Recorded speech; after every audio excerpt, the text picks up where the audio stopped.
Welcome to True Crime Garage. Wherever you are, whatever you are doing, thanks for listening. I'm your host, Nick, and with me, as always, is a man that would rather die of exhaustion than starvation. He is the captain. And I'm just like Post Malone. I'm always tired, baby. It's good to be seen, and it's good to see you. Thanks for listening, and thanks for telling a friend.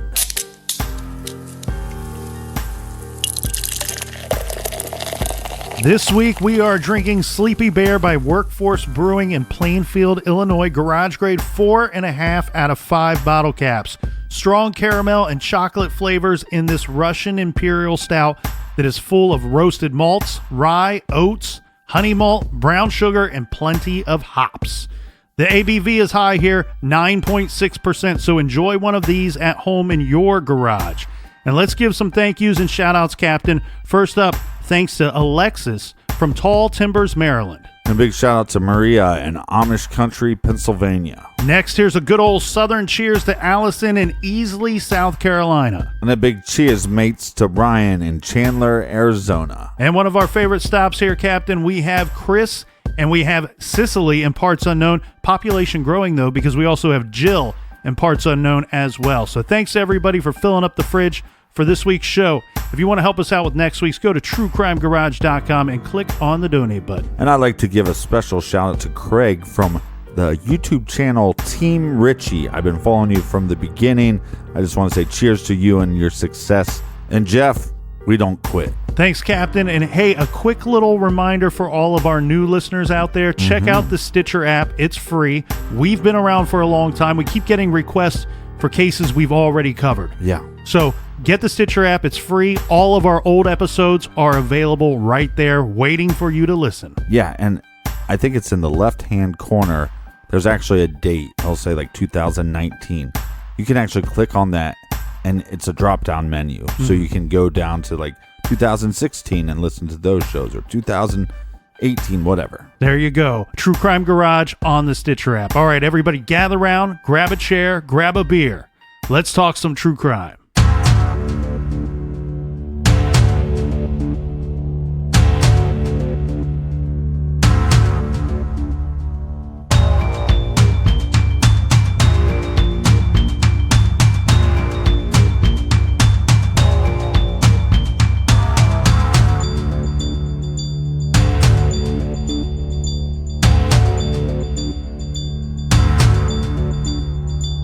Tonight in the mystery surrounding the missing mom, Michelle Fiore with WBBM News Radio 780. What happened? Well, the latest information I have for you, Nancy, is that I did speak with Plainfield Police this afternoon, and they tell me that tips are now coming into their department, and that is significant because over the weekend when I first met with the deputy police chief, he told me they had nothing at that point. They were desperate for leads, and now they're finally coming into the station. Eiding says any lead, even one that may seem insignificant to people, can be just the tip that they're looking for, and that can help bring Lisa Stebic home to her family. Jane, what were the circumstances of her disappearance? Well, it was April 30th was the last time that she was seen, and she works at a school cafeteria, so she reported for work that day. They saw her. Her husband is the last one that says he saw her late in the afternoon on April 30th. He said that she normally would leave in the evening to go do exercise. She'd come back 10:30 or 11. She was never seen again. Her children, though, and there are two children, have the same story that the father has, that the last time they saw their mother was late in that afternoon. So to you, Michelle Fiore with 780 WBBM News Radio, both children who were allegedly out buying some candy, the father says he was working in the yard when she went jogging or to work out. They back up the dad's claim he saw her at 6 p.m.? We have not spoken with the children at this point. I'm sorry, I couldn't hear you. Repeat. We have not spoken with the children at this point. What can you tell me about the husband refusing a polygraph, Michelle Fiore? You know what? Craig Stebic declined to take a polygraph test that was offered to him by the Plainfield Police Department. It was on the advice of his attorney, who is also his divorce attorney, in the proceedings that he filed against Lisa Stebic in this past January. Police tell us that besides Craig, other family members and acquaintances of Lisa have also been offered a polygraph test. They would not tell me exactly how many have taken it or if any have taken it at this point. Joining us tonight is a very special guest. It is Melanie Greenberg. This is the missing mom, Lisa Stebic's cousin. Melanie, thank you for being with us. Thank you, Nancy, for this opportunity to get Lisa's picture out there to a national audience. We're hoping someone will see her and have some new tip or lead to give to the Plainfield Police. They need something new to go on, even if it seems like an inconsequential fact. Please call the Plainfield Police and bring Lisa home safely to her children and her family. Tonight with us, Melanie Greenberg. This is Lisa's cousin. I wish you peace. I wish that you find her alive. I can't even imagine going through what you're not knowing if she's dead or alive, or possibly alive somewhere, needing medical attention or needing help. Tell me the last time you saw her.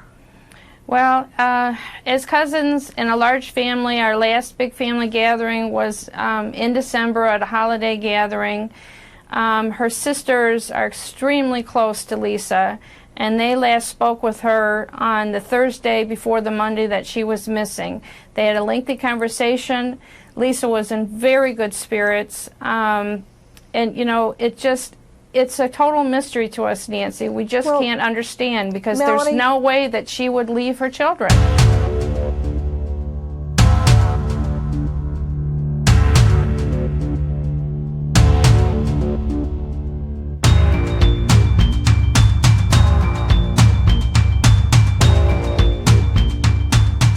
Plainfield, Illinois is a comfortable town close enough to commute to Chicago for work, but far enough away to have a small town feel, with the population growing rapidly in the last 25 years. Open spaces and farms mingle with newer subdivisions.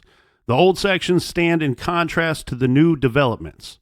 But the neighbors are friendly regardless if you live in one of the new golf course communities or in one of the older sections. This is a community where you can live safely and raise your family in the comfort that Plainfield encourages.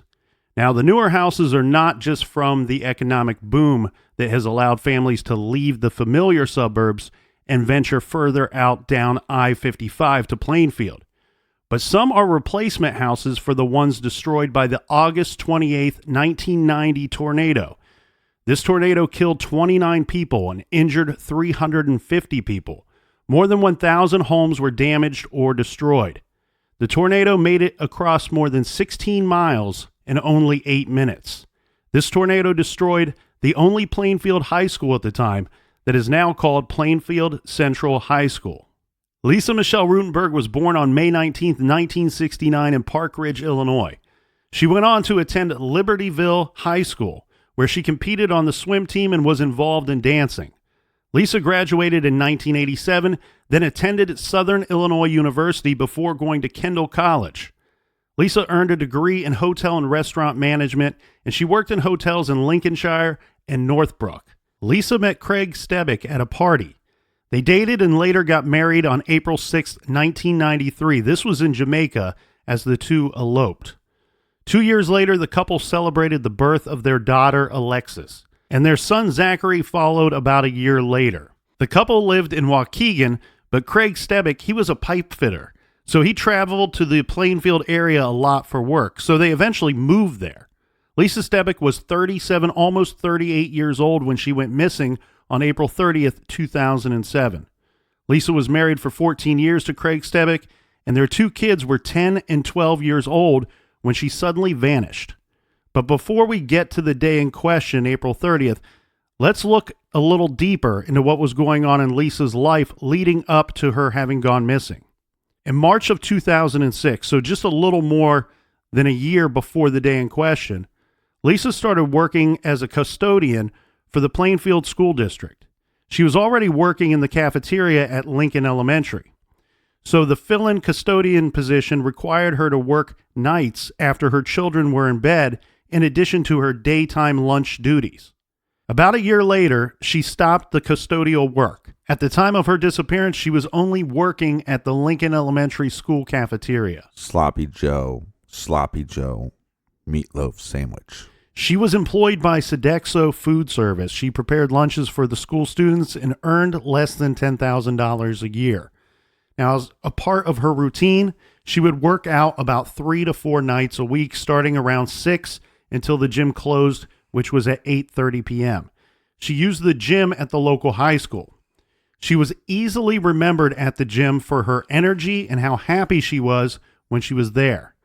Before she vanished, she recently lost about 30 or so pounds. Good for her. Lisa posted a profile on aerobicfriends.com.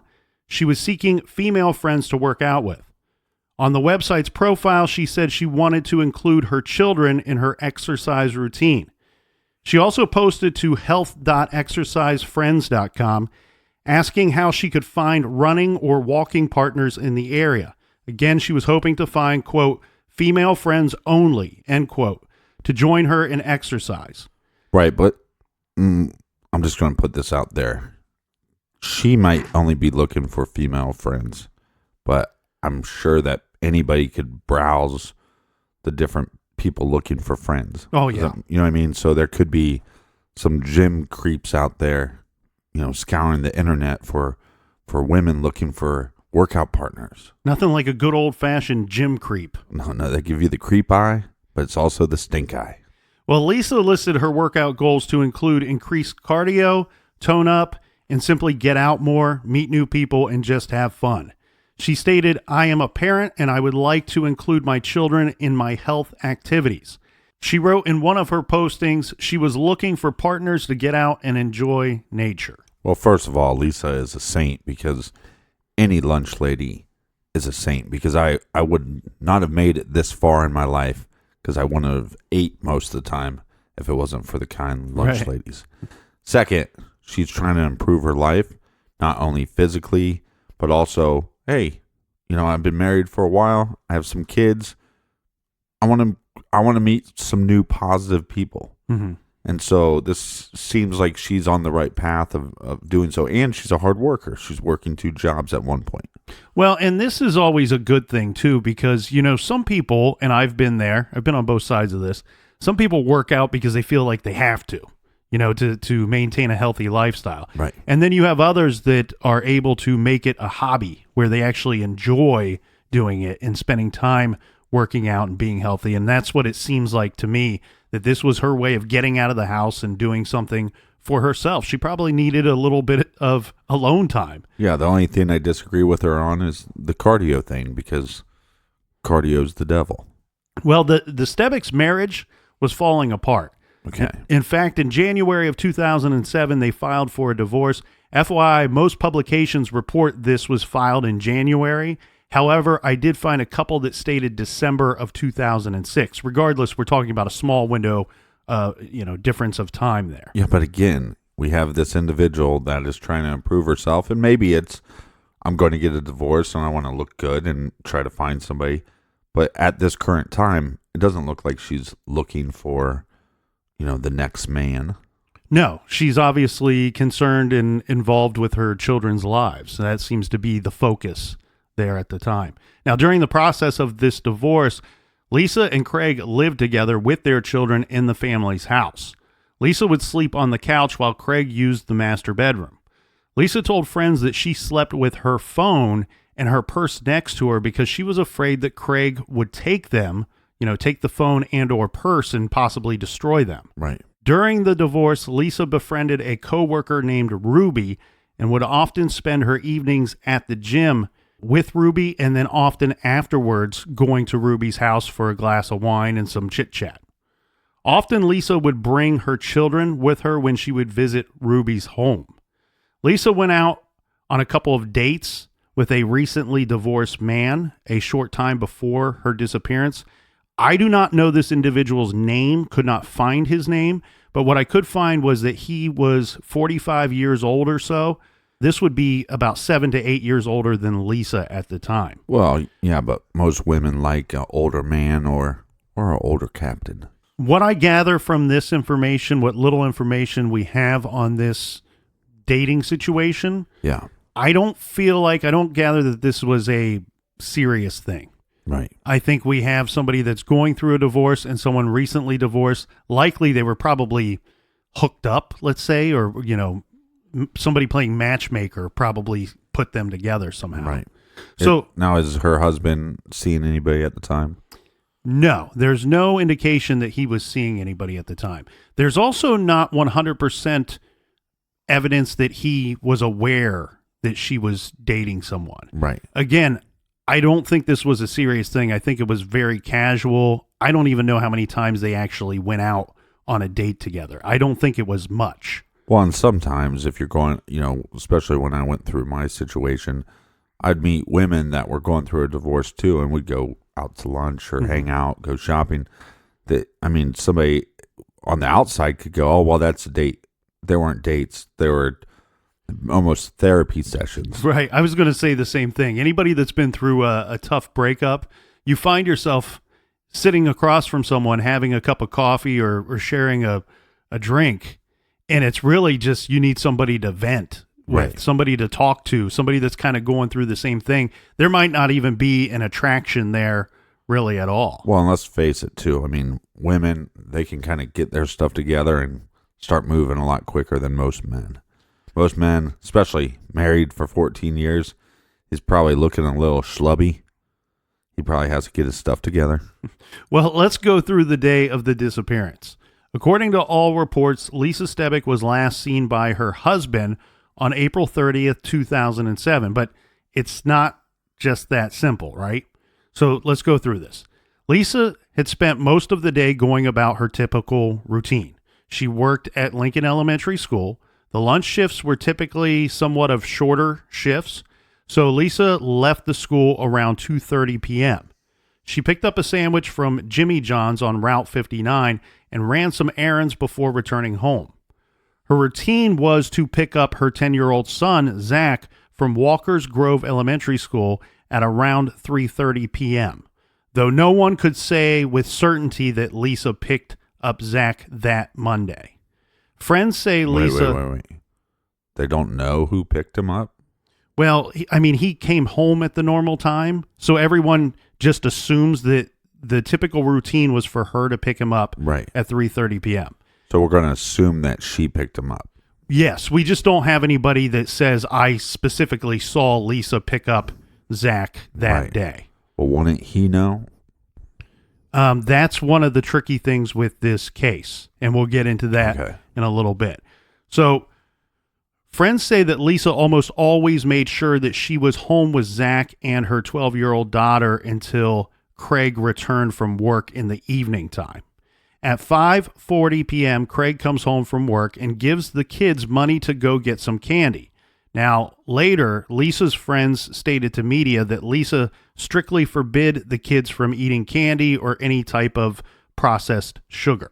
So they question this activity. 5:45 p.m., the children leave on a bike ride to go to Walgreens to get their candy. Between 5:45 and 6 p.m., Craig starts working in the backyard. We should point out here that Craig, and this is mentioned by all the neighbors, he was one of those guys that was often seen out working in the yard. This was very typical behavior for him. Yeah. At approximately 6 p.m., Craig says that he re-entered the home and Lisa had already left. He assumed that she went to work out as per her regular routine.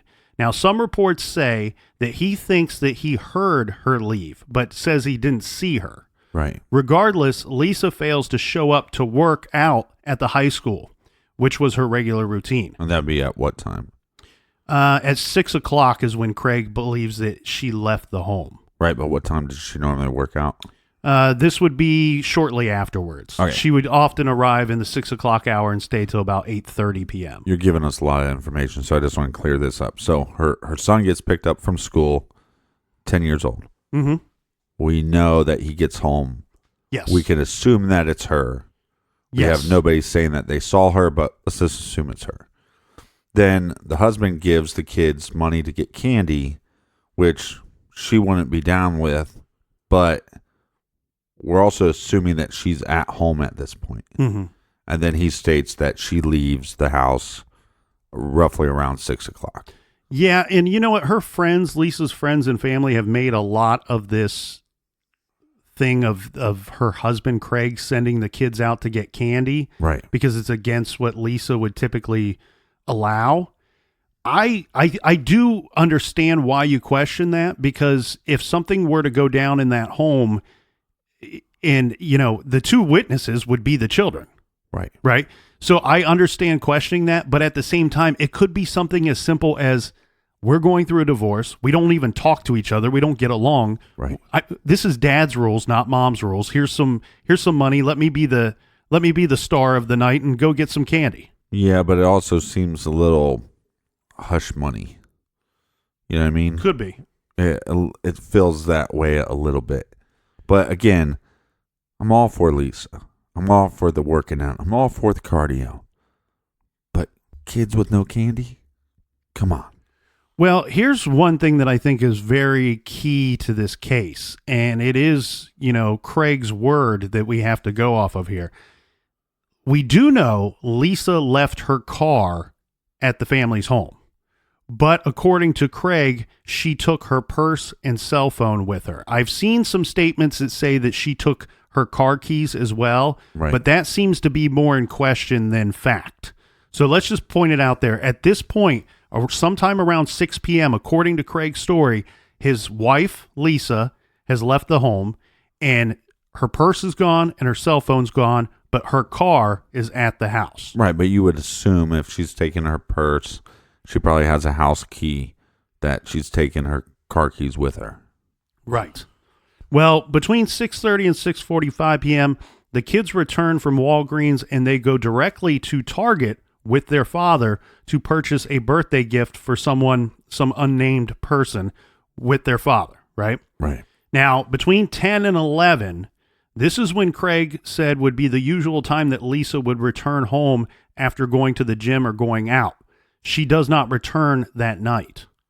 The next day, Tuesday, May 1st, at 8:50 a.m., Lisa's coworkers received a phone message from Craig asking if his wife had reported to work. At 10 to 10:15 a.m., Craig called the next-door neighbor to inquire about Lisa. The neighbor reported her missing to police a little after 10 a.m. This is shortly after this phone call. Right. Craig and the kids went about their typical day after he called the neighbor. He drove the kids to school, and then he went on to work. Now, before we get too far along, Captain, here is a description of Lisa at the time of her disappearance. Right. She is 5 feet 2 inches tall, 120 pounds, Caucasian, with brown hair and brown eyes. Now, to celebrate her new start in life, I'm guessing this is, once the divorce was working its way through, Lisa got a butterfly tattoo on her lower back with her children's names on each side. Yes, this is a very bad decision. She already had a small rose tattoo on her ankle. This had her daughter's name on it. Yeah, that's not so bad. It's just the butterfly on the lower back. And she had also told friends that she wanted a tattoo somewhere else that would have her son's name on it. There is a reward for information in this case, and anyone with information, no matter how little, you should get in touch with the Plainfield, Illinois Police Department. Right. And that goes for everyone everywhere, not just in Illinois, because there has been some speculation tied to the state of Michigan and the state of Wisconsin. And as you and I know very well, Captain, we have seen very good information come from further away than just a state or two when discussing these cases. Yeah. So what's interesting here is that we have a situation where they're going through a divorce. It doesn't sound like it's that messy as far as she's sleeping on the couch, he's sleeping in the bed. Yeah, I mean, she holds her phone tight and her purse tight, but you don't know why that is. I mean, who is she talking to? Maybe she just wants to keep that stuff private now because they're going to be divorced, so she doesn't have any reason for sharing that information. So it's kind of strange. And then, logically, you got this guy that goes, well, she normally comes home pretty late, but she didn't. But you don't know. He might have he might be speculating a little bit that she's on a date. Mm-hmm. And then it's like, then he's probably thinking, well, it's not my place to call her and ask her where she's at or text her because, we're getting a divorce. Like, this is what's going to be happening a month from now anyways, 2 months from now anyways. You see what I mean? Well, the big thing that you have to question here regarding the situation of her not coming home, whether it be 10, 11, or, whatever time, her not coming home at all, is there was some turmoil going on in this divorce. And there was some bitterness, I think. And what we will see here going forward is the reports about that do seem to be one-sided. It seems to be Lisa telling some people that some things are going on, but it also seems like they were, if there was a lot going on, if there was a lot of hostility inside that home, it was kept fairly quiet. And the thing too that you have to call into question is, what kind of situation on Craig's end are we talking about? Are we talking about a jealous husband that is wondering where his soon-to-be ex-wife is, pacing the floors at their house? Or are we talking about a guy that's already moved on and he doesn't really care? He doesn't become alarmed until she doesn't show up to work the next day. That's what I'm saying. Two very different situations. Yeah, no, I totally agree. And I think just on the surface right now, it seems like because there's no call at night. Mm-hmm. You'd think that if he was like a real jealous dude, mm-hmm. that he'd be texting one of her friends or calling somebody. There'd be some kind of effort made at night because he'd be thinking, she's with some guy, she's staying the night. Oh my God, right? Mm-hmm. But since that doesn't happen and he waits until the morning, then now he's going, and you got to remember, they've been together 14 years. They had 2 kids together. I'm sure there is some kind of love there. Even going through a divorce, you still care about the person mm-hmm. for the most part, or you should. And so now you have this individual that's going, hey, wait a second. Okay, she didn't show up last night. That's one thing. But now I'm getting a little worried. Mm-hmm. Well, let's take a quick beer break. And when we get back, we'll talk more about Craig Stebic, and we'll also take a deeper dive into what was going on with this divorce.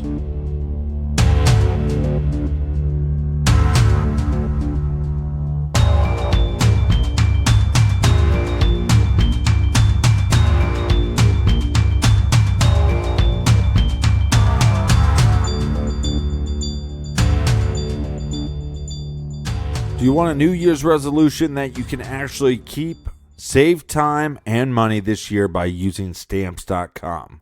We love and we use Stamps.com. Stamps.com is a must for any small business owner. Stamps.com brings you all the amazing services of the U.S. Postal Service right to your computer. So you can print official U.S. postage for any letter, any package, any class of mail, anywhere you want to send. Then the mail carrier picks it up. No more lugging mail into the post office. No more hassles. Better yet, with Stamps.com, you can get discounted postage rates that you can't even get at the post office. Not to mention, it's a fraction of the cost of those expensive postage meters. And there's no equipment to lease and no long-term commitments. We love and we use Stamps.com every week to ship out the garage merchandise. So if you've got some garage merchandise, you got that because we sent it with Stamps.com. And right now, you can enjoy the Stamps.com service with a special offer that includes a 4-week trial plus postage and a digital scale. So start the new year off right. Go to Stamps.com, click on the microphone at the top of the homepage, and type in Garage. That's Stamps.com, and use our promo code GARAGE. I'll say it again, Stamps.com is a must for all small business owners. If you've been thinking about the credit cards you used over the holidays, make this your New Year's resolution. Lower your interest rate and save with a credit card consolidation loan from Lightstream. Get a rate as low as 6.14% APR with autopay and save thousands in interest. The rate is fixed, so as rates continue to rise, your low rate won't budge. Get a loan from $5,000 all the way up to $100,000, and you can even get your money as soon as the day you apply. The application is 100% online and there are no fees. Their website is easy to use and there are no good excuses not to save money this new year with Lightstream. My listeners can save even more with the additional interest rate discount. The only way to get this discount is to go to lightstream.com/garage. That's LIGHTSTREAM.com/garage. Subject to credit approval, rates include 0.5% auto pay discount, Terms and conditions apply, and offers are subject to change without notice. Visit lightstream.com/garage for more information. That's lightstream.com/garage. You spend a third of your life in sheets, so if you're looking for a New Year's resolution, better sleep is a good place to start. With Brooklinen, you can finally get 5-star hotel quality sheets easily and without breaking the bank, because Brooklinen works directly with their manufacturers and passes the savings on to you. Mix and match over 20 colors and patterns, and explore Brooklinen's collection of towels, robes, and sleep masks to add a splash of luxury to your daily routine going into 2019. I love my Brooklinen sheets, slept on them last night. Everybody knows from listening to the show, I have purchased several sets of Brooklinen sheets, even given them as gifts because I love these sheets. My Brooklinen sheets are the best, most comfortable sheets I've ever slept on. Now it's time for your upgrade. Brooklinen.com is giving an exclusive offer to my listeners. Get $20 off and free shipping when you use our promo code GARAGE at Brooklinen.com. Brooklinen is so confident in their product, and all their sheets, comforters, and towels come with a lifetime warranty. The only way to get $20 off and free shipping is to use promo code GARAGE at Brooklinen.com. That's BROOKLINEN.com, promo code GARAGE. Brooklinen. These really are the best sheets ever.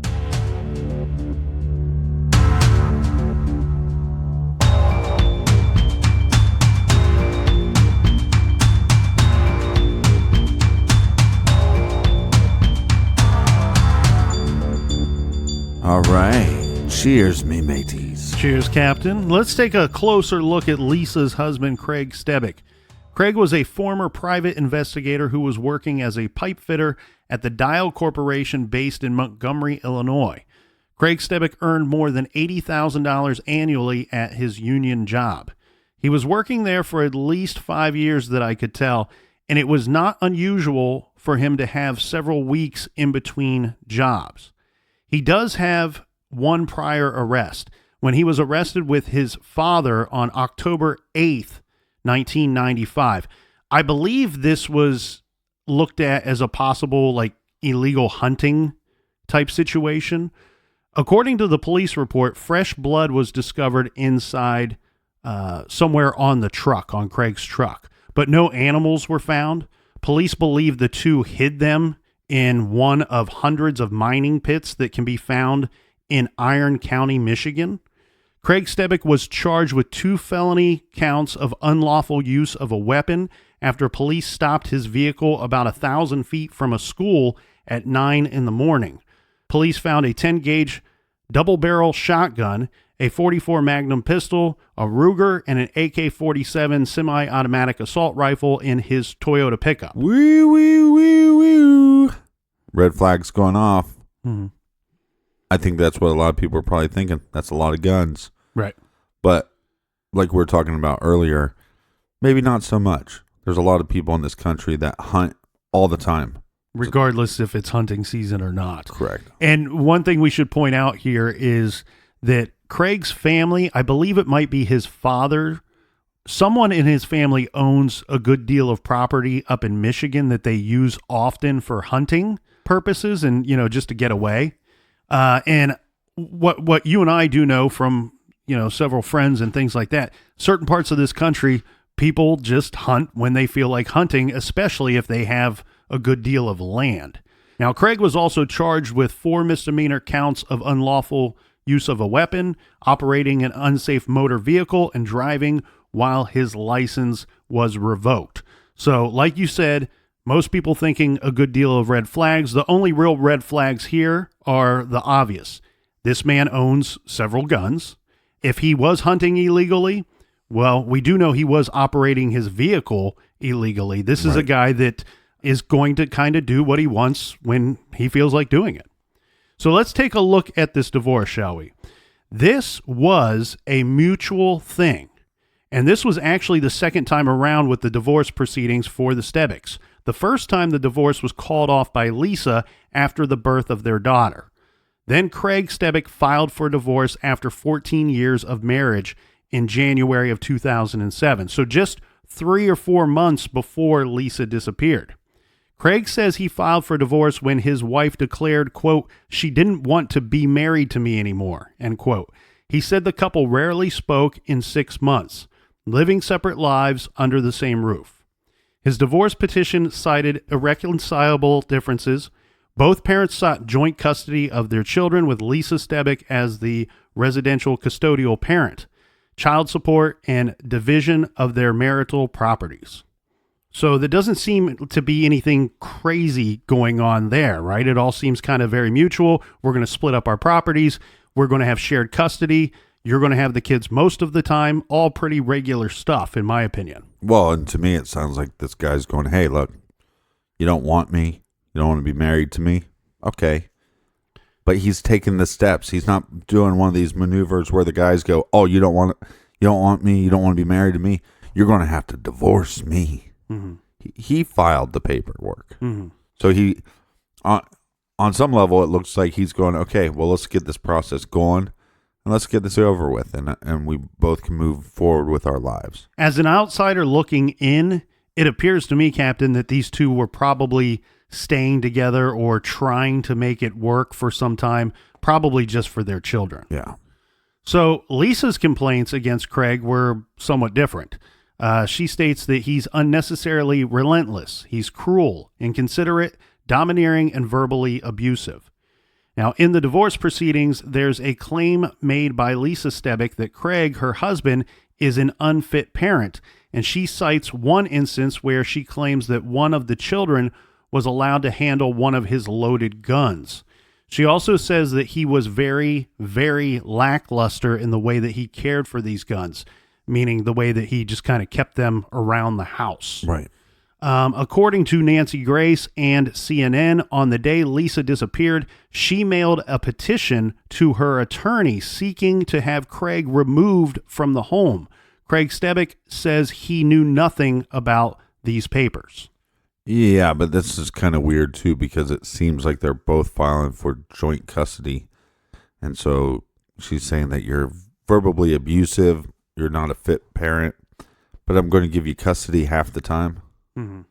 That just contradicts itself. Yeah, it's weird, but what I think that this filing this petition to have him removed or evicted, we should say, from this home, may point out a situation where the proceedings weren't moving along fast enough for Lisa at some point. I mean, They're living together. That's got to be incredibly uncomfortable. We've talked about other cases where this stuff happens, where people decide we're going to share the same roof, we're going to get through this somehow, and then one day we'll be separated.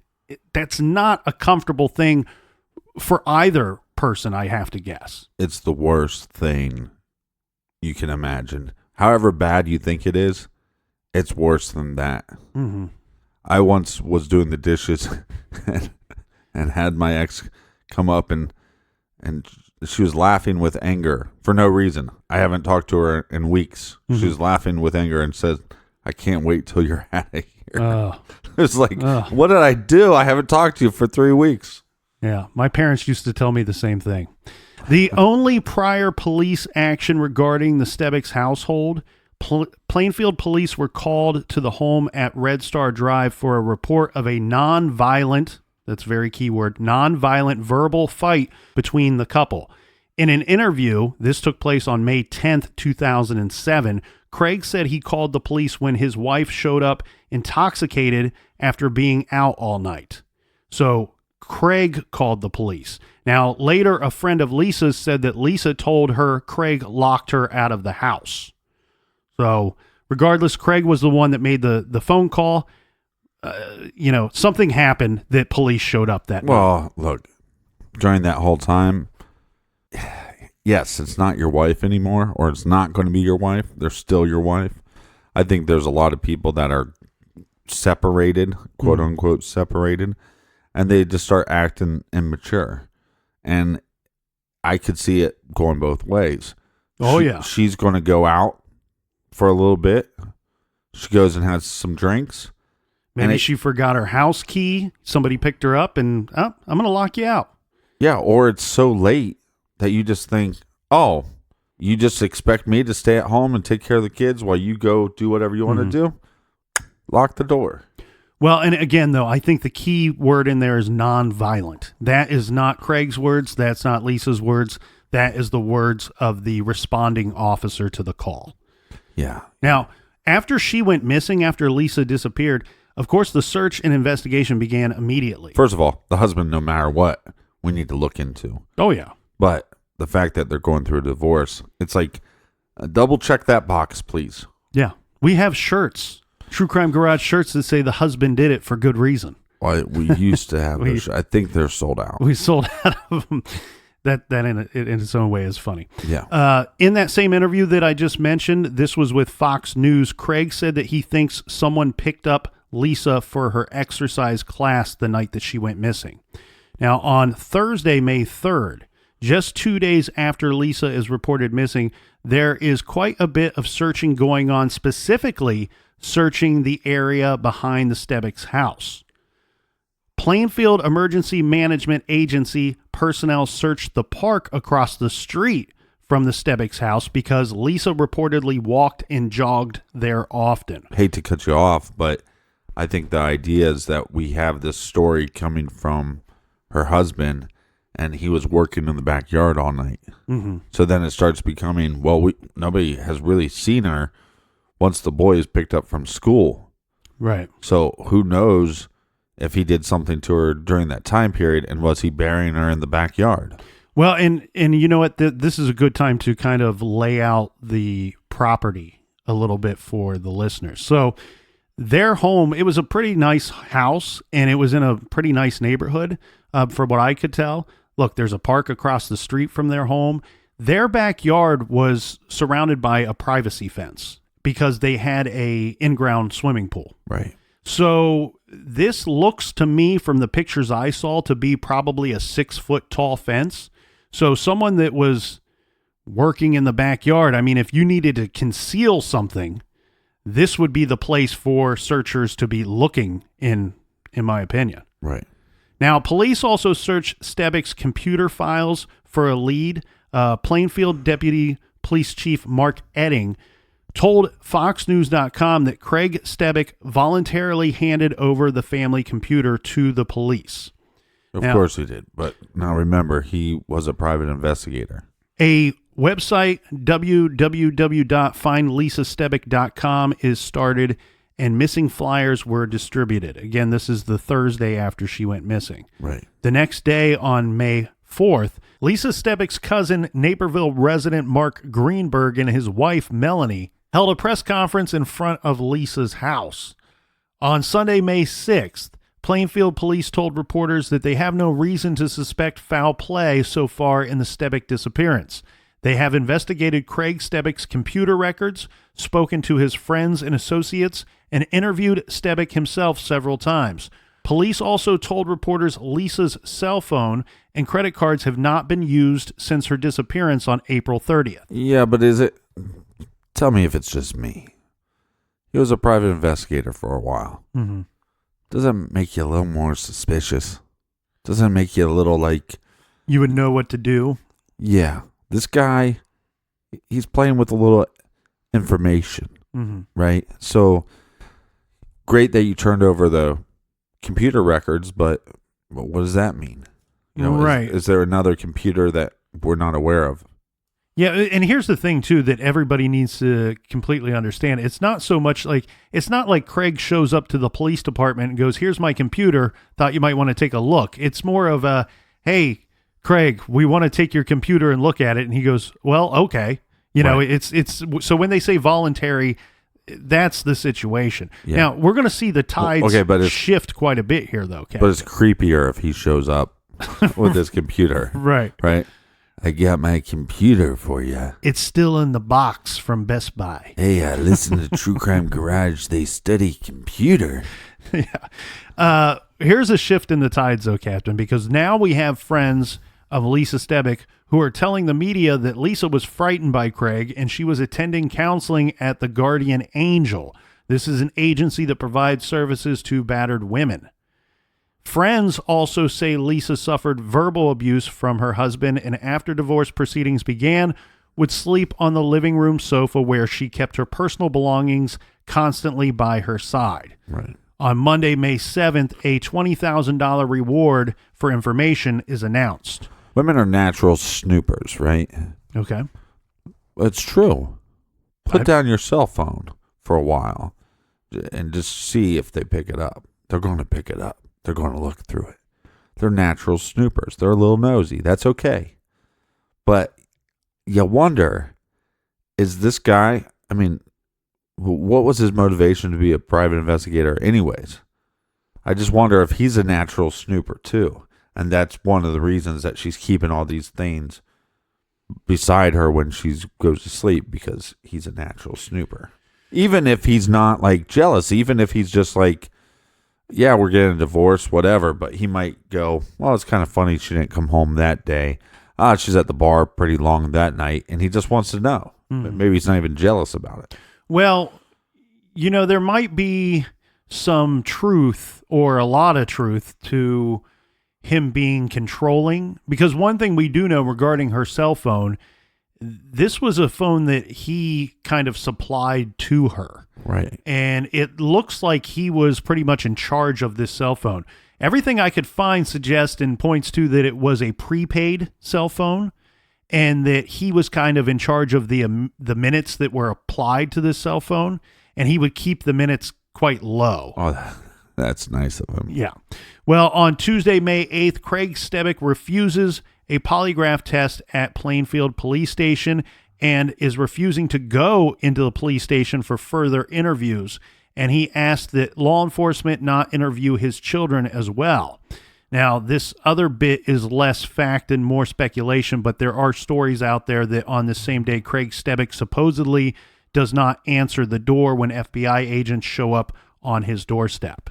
Yeah, that's odd. But back to the polygraph test. Would you take one? No. I mean, and we've pointed that out a bunch of times on the show. Yeah, but because but the idea for me would be what's the win? I mean, even if you pass it, nobody believes it anyways. Right. It's a you can't win situation.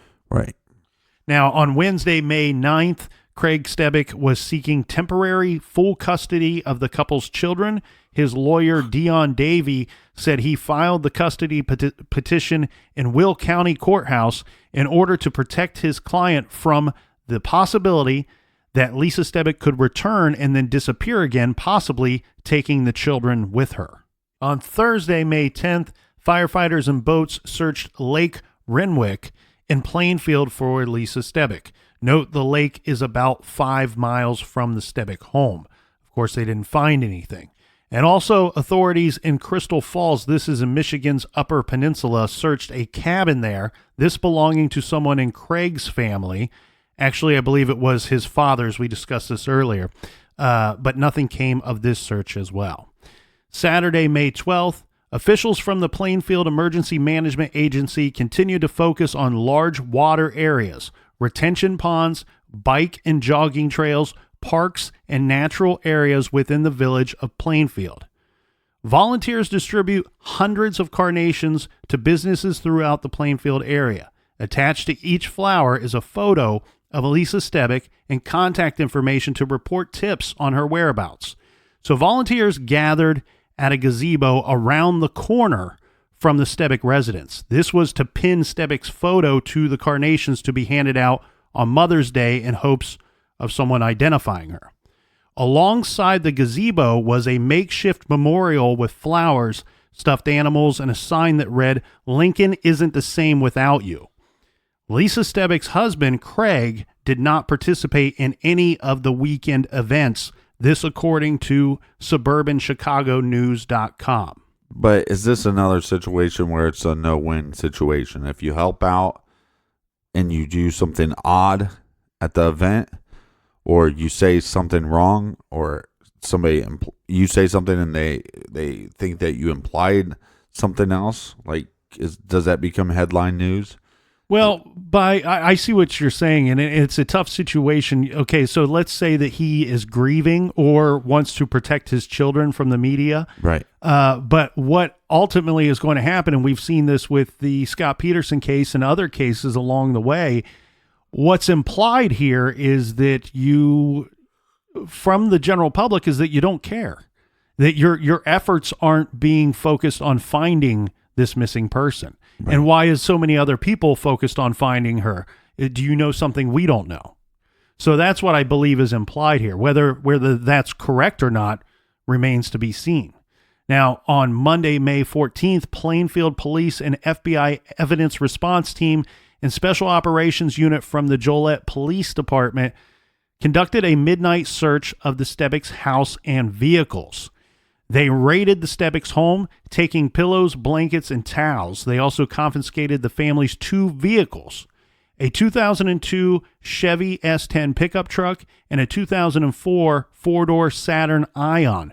Both vehicles were registered to Craig Stebic, but the Saturn was used by Lisa. So I'm a little confused. They raid the guy's house, but when they ask him for things, he gives it to them, other than the polygraph. Yes.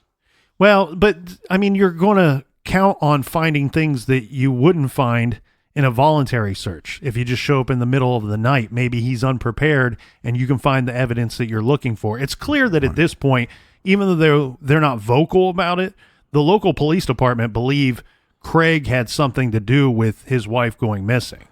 Possibly, or they just don't have any other leads or have anywhere else to go, so they just keep circling back around. And guess who's going to be the first person you circle back around to? Right. Well, on Saturday, May 19th, Lisa Stebic's family and friends celebrate her 38th birthday with a candlelight vigil. Again, Craig Stebic was absent from the vigil, as was the couple's 2 children. Well, I don't know if I agree with the kid thing, but all of her friends, you're going through a divorce, and now there's bad things. Look, it's just weird that it doesn't seem like there was so many bad things said about this guy until she went missing. On Sunday, May 20th, the Naperville Sun exclusively reported that blood found on a tarp in Craig Stebic's truck matched the DNA of his wife, Lisa. Craig Stebic, speaking through the door of his home on Sunday, told NBC5 that the blood may be from a deer, adding that he had been deer hunting in the Upper Peninsula of Michigan recently. A DNA test, though, determined that the blood on the tarp was, in fact, Lisa's, and authorities used that information to convince a judge to issue a search warrant that was executed at the Stebic's Plainfield home. So take that all into factor there. Right. What we're finding out later, this seems like news on Sunday, May 20th. However, what we learn on that day is, remember back when we took their vehicles, we found this information, and this is what allowed us to gain access basically to their home and property whenever we want, because we have a judge saying so. All right, so hold up. Hey, this tarp, they test the tarp that they find in his truck. Right. And it's definitely her blood. They determined through DNA testing, yes, her blood. Yeah. And look, there could be some logical explanations for that, but that seems very, very suspicious. Extremely suspicious. We should point out, though, usually when you have a situation like this indicates that they probably found a very small amount of blood.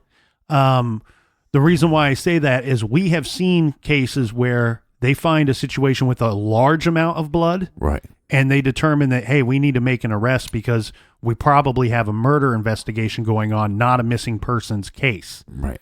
So the situation here appears to be a very small amount of blood because they do not arrest Craig Stebic. But this, I mean, the police essentially at this point are sharks circling this dude, and they're going to be circling closer and closer and closer. Right. On Tuesday, May 22nd, Craig Stebic goes to court for the child custody hearing. Now, the judge denies Craig the motion for full custody as his wife is missing at this point, right? And then on Thursday, May 24th, NBC5's Amy Jacobson reported that the FBI seized high-powered assault rifles and handguns from the Stebic's home. Yeah. No surprise to us, Captain. We know that this is a guy that has a lot of guns. Yeah. On Friday, June 8th, police announced that they would interview people as far away as Iowa and the Upper Peninsula of Michigan looking for clues. And Plainfield Police Chief Donald Bennett confirmed that cadaver dogs were used during the search for Stebic. Quote, "We did have cadaver dogs in the residence," end quote. "I can't give any specifics about what the dogs did or didn't do while in the residence," he said. Now, on one of those prior searches, cadaver dogs were brought in and made a positive hit. This is according to an unnamed source, that they made a positive hit on an article in the home. It was not immediately clear whether the dogs zeroed in on an article of clothing, a piece of furniture, an appliance, or some type of other item in the home. Yeah. On Sunday, June 10th, police searched ditches along a construction site in Montgomery and around Silver Spring State Park. They said that they were looking for Stebic's older model cell phone and her small black purse decorated with rhinestones. Now, this type of cell phone, are we going to get a cell phone ping off of it?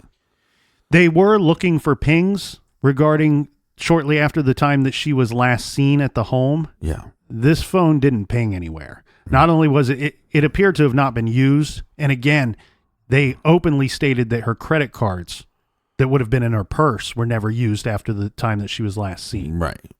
But hypothetically, if she is killed in her house, they turn off all the electronics, it wouldn't ping. Now, there is a scandal that goes along with this story. We already mentioned WMAQ NBC5 reporter Amy Jacobson, who was covering Stebic's story. Well, on Friday, July 6th, she was caught on tape by the pool in a bikini at Craig Stebic's home. She was caught by the rival channel, Channel 2. Now, this led to her exit from the TV network. So Amy Jacobson left her job. That's what they say, left her job, after a video surfaced showing her in a swimsuit at the home of a man whose wife disappeared 2 months ago, a story she had been assigned to cover. Jacobson told her bosses that she was on her way with her sons to go swimming at a local club when Craig Stebic's sister asked her to go to his house to talk about the case. The video posted on the rival station's website shows veteran reporter Amy Jacobson wearing a halter, bikini top, and towel near the pool at Craig Stebic's suburban Plainfield home. Jacobson's 2 young children were there as well, and a shirtless Craig Stebic are also shown in the video. The station decided to air the video once it, quote, was clear Jacobson's own conduct was in question by the people she worked for, end quote. So she was let go from her job because basically she's at a pool party with this guy who many consider to be a suspect in the disappearance of his wife.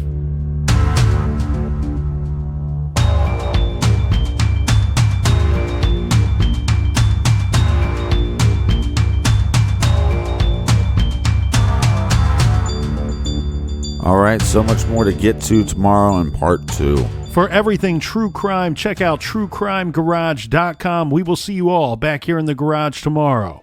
Until then, be good, be kind, and don't litter.